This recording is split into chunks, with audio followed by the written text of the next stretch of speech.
de stad.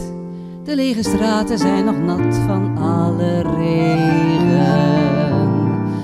Ik hum een liedje of ik fluit, totdat ik zomaar voor me uit iets zie bewegen. Het is een kleine smalle man, mijn god, ik ken hem ergens van. En als ik nader, zie ik het eigenlijk pas goed. Die rare jas, die malle hoed.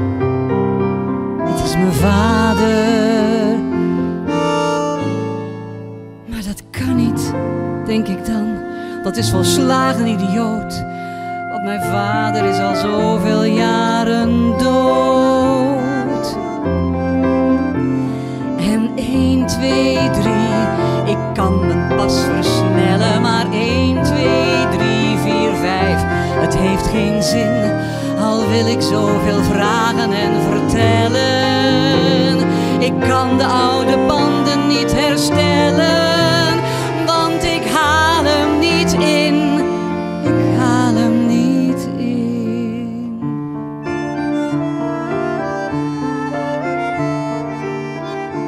Ik heb dat vaker in de nacht.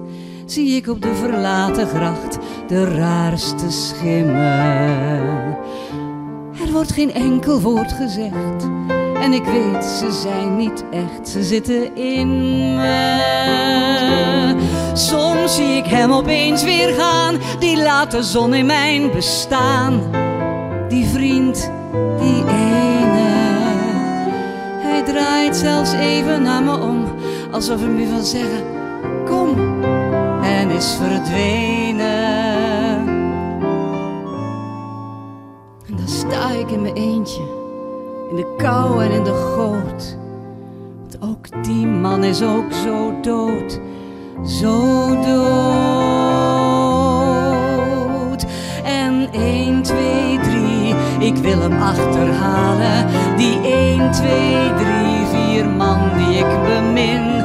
Om als van ouds te strelen en te stralen. Om al mijn oude schulden te betalen. Maar ik haal hem niet in. Ik haal hem niet in. En 1, 2, 3, 4, 5, er staat geschreven. Ook ik. Zal ik ze zien stralen en zien zweven? Al mijn schimmen zijn verdwenen. Dan haal ik ze in. Dan haal ik ze in.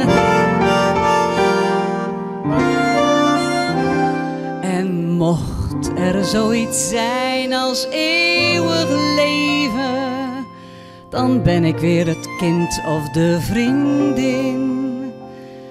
En dan zal ik ze zien lopen of zien zweven. En ze halen me in.